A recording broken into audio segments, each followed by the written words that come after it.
keliavis instrumentas. Tarp kitko, Lietuvoje paminėtas pirmą kartą 19 amžiuje vyskupas Antanas Baranauskas savo raštus yra parašęs groju armoniką. Tai jeigu, sako, yra 2 penių eilių šitas, kaip tai, 2 guzikų eilių, tai sako, yra 1 armonika. O jeigu 3, tai Peterburgsko armonika. O šiandien mūsų armonikėliai dar apmokė, kad čia yra... Nežinau. Čaika, kaip sakė? Ne, va ten čaika, nu, nesakė. Čaika, sakė, čia sakė rusiško armonika tokia. Žuvėtros. Tai šiandien, brangieji, kviesime jūs pasigrožėti ne armonikėliais, bet dabar kalbininkai prašo sakyti armonininkinais. Armonininkais. Ir šitai laidoj duokim garą. Gerai, kad filmuojam iš anksto netiesiogiai, nes iš 6,5 dublio pavyksta. Armonikininkai. Baba. 25 metai vis dėlto jau treniruočiau. Gerai.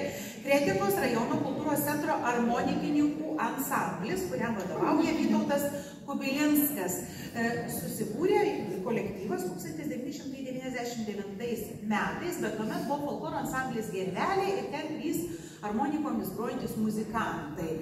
Nu, sako, stiprus mes galim ir daugiau galim ir būti atskiras kolektyvas. Paėmė ir, na, pradėjo savo savarankišką gyvenimą prieš 15 metų, vadovaujami Vytauto Kubilinsko ir tikrai važiavo į konkursus, į festivalius, įvairiausius projektus ir su tokiu užsispyrimu laimėti.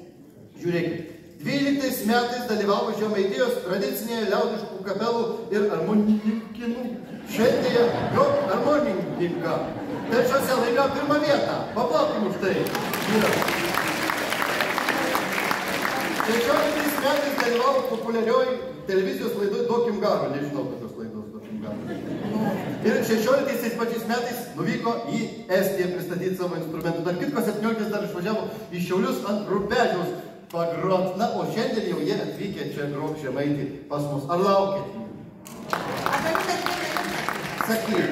Prieš 5 metus mano kolega, ne šitas, kuris laidos Duokim garo nežino, mano kolega Arūnas Lunys čia važinėjo, buvo ekspedicija. Įrašinėjo muzikantus, paskui išleido kompaktą plokštelę, Kretingos ir Klaipėdos rajonų tradiciniai muzikantai. Tai šitie muzikantai iš plokštelės va čia dabar ant scenos atkeliaus ir jums pagrojys. Taip, kad žinokit, reikalas rimtas. Tik ne įrašas, čia gyvi muzikantai bus. Oi, labai gyvi. Bet būna labai dažnai po koncerto prieina kokia moteriškė ir sako, Mikalauskas, kaip bjaura jūs gyvą matyti.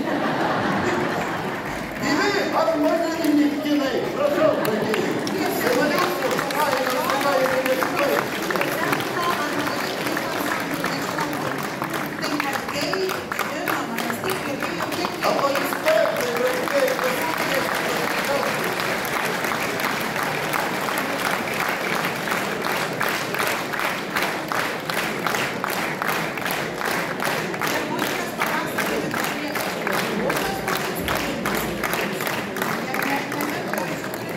Bet vyrai suprantu, kad moteriškių tai nepriėmė per tos 25 metus, nei vienos.